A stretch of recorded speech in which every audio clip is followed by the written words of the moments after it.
I first seen the Model X and decided that I needed to own one, it was in 2016. The 2016 Model X, I think it was a P90D, was the one that I was looking at the time. Not that I could have afforded it or ever would have afforded it. I didn't expect to buy a 2016. That was the one that I liked, and I liked it. That's what I wanted, but I had no expectation of getting it. That car had sensors galore. It had radar, it had a light sensor for your auto high beams and all that. Sensors like crazy, and it was a very expensive car to make. Now, I understand a company wanting to cut costs and make the cheapest possible car they can. So, they stopped shipping cars without light sensors, and that was a huge complaint of mine because, auto high beams are useless. Now, we are in auto high beams right now. We're going to give it a little test if I actually come across any people, because it's honestly gotten a lot better.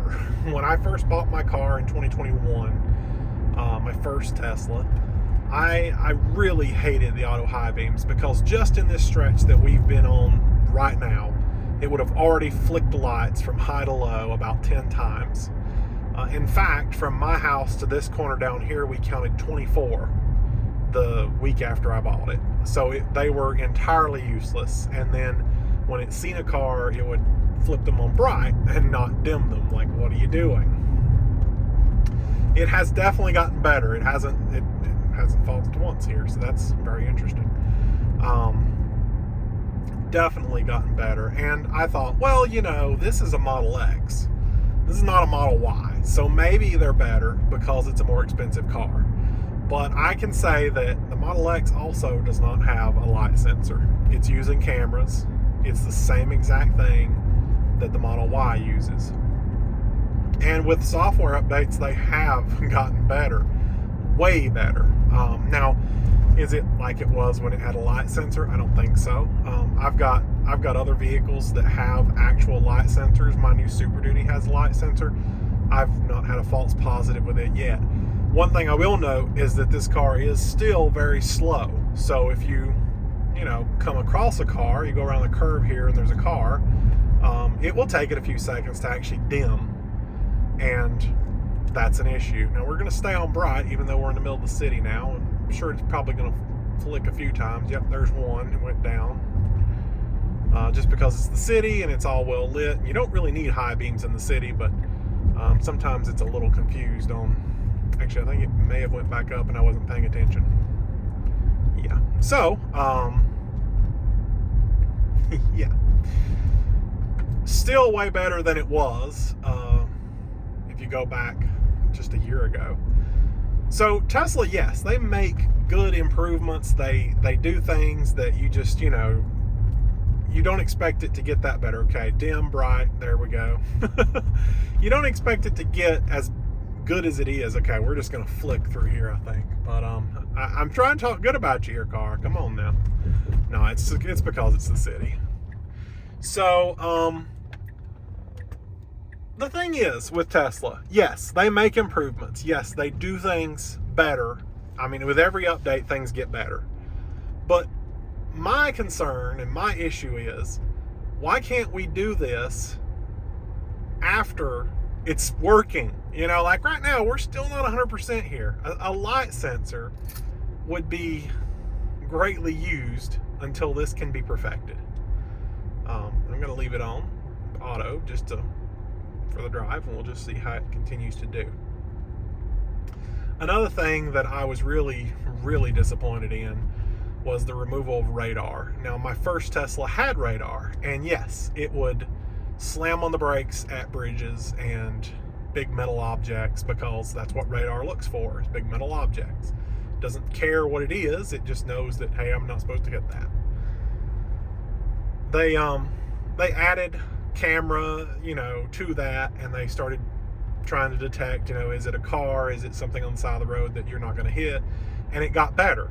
Over time, it got better because the car also learned your driving habits, and it could see, like, if we go on interstate and there's a bridge here and we phantom brake every single time, we probably shouldn't do that. So it learns to stop doing that, and over time it got better.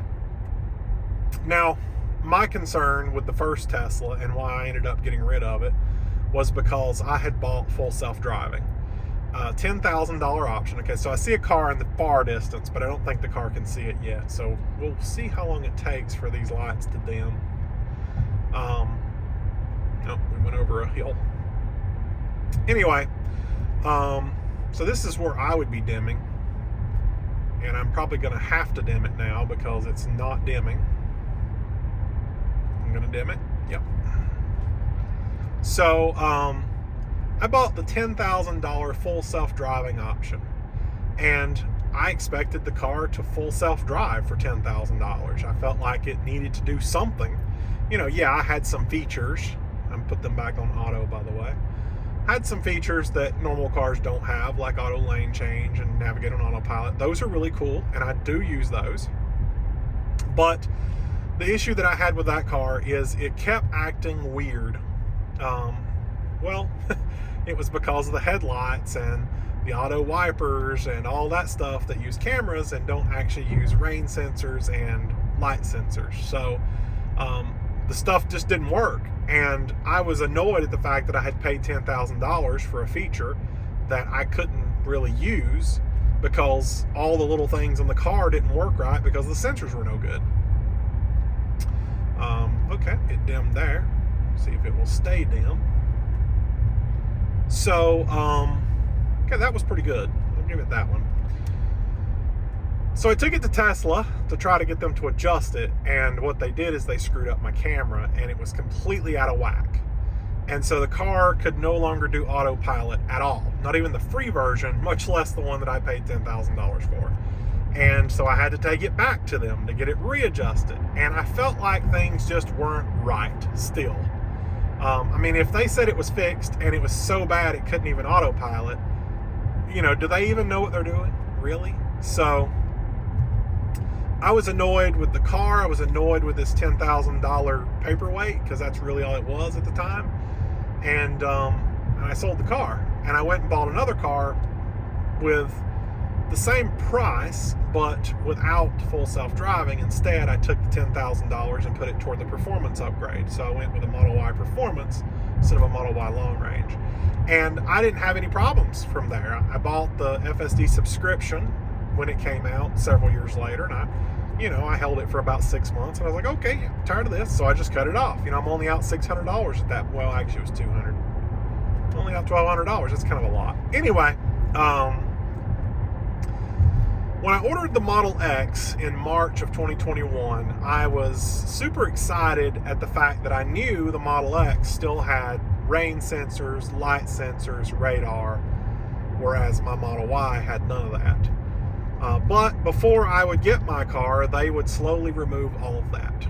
And it is the same exact car as my Model Y. There's no radar, there's no light sensor, there's no water sensor or rain sensor.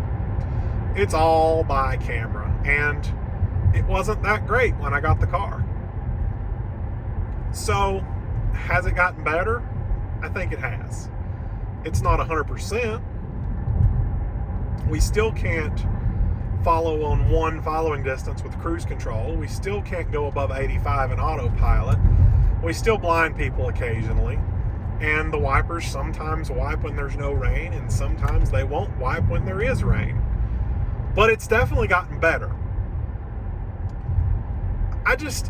To what extent do you give Tesla a pass because they are a new car company? But at the same time, you're trying to compete in the luxury market. I mean, this car was $160,000. What I could have gotten for $160,000, and I bet you the auto high beams, auto wipers, and cruise control would work the way it's supposed to work because those cars do have radar, light sensors, and rain sensors.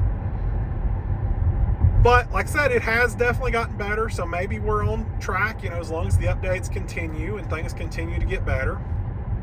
Well, Tesla has yet again removed another feature. Now, I'm not subject to this because I already have my car, but new cars being delivered are now being delivered without ultrasonic sensors. Now, the ultrasonic sensors are used for parking, and if there's anything within 2 foot of your car, it shows it on the dash here, and then tells you exactly how far away from your car it is. It's actually really nice. I haven't seen another car to give you a measurement of how far away you are. It's especially good when trying to park into a garage. Why didn't it dim? I'm going to dim it. There we go.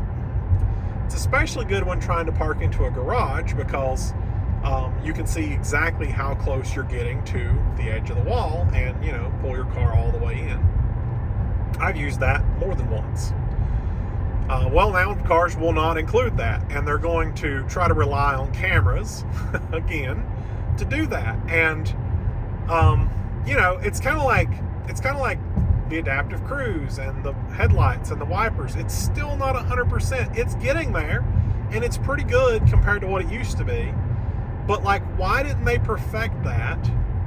Maybe let people opt into it. If you've got a car with ultrasonic sensors and you want to help them beta test camera only, you can opt into that, turn your sensors off, and provide data for them to evaluate for, further improving this. But if you don't want to do that, you want to just have a car that works, then you can opt out. That would have been a way better deal, because right now they're forcing it on cars being delivered. I mean, if you buy a Model 3 or Model Y right now, even if you ordered it a year ago and you're just now getting it, you now no longer have ultrasonic sensors. And because of that, they've taken away things like auto park and parking. I don't know. There's all sorts of different features they've taken away just because of it. A lot of them are full self-driving features, so if you bought the full self-driving pack, you just wasted your money yet again. Same situation I was in when I bought my car. So, yeah, that's my opinion. Now, if I'd held on to my car and waited until, 2 years later or whatever, a year later, it's almost been 2 years now, it would have probably been a lot better. At this point, I think they've disabled all cars with radar, so even though it had radar, it wouldn't be used right now anyway. But, at least it was a little better in the sense of, having proper radar instead of just going by cameras. So yeah, that's my opinion on Tesla's removal of features. I don't think it's great. I think that if, clearly they're capable of making this stuff work, but why make your paying customers beta test it for you? Why not you do the testing or allow people to opt in and test, and then when it's ready, release it, and then stop putting sensors? If it's a part shortage thing, which I think it is, then why don't you allow people to opt back into that? If I could fit my car with radar and we could go back to having radar, oh yeah, I would pay to do that. Just because I know it would be 100 times better, and the car would drive 90 on autopilot, and I could follow it one following distance. So it would be perfect.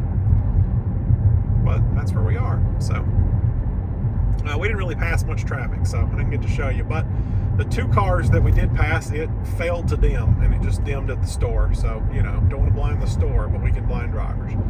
It's sometimes great and sometimes really bad. I actually drove home earlier. It was 40 miles away, took interstate, and I did not notice that it was on auto high beams until finally there was a gap with no cars around, and it flipped to high. And I was like, oh wow, I didn't even know it was on auto.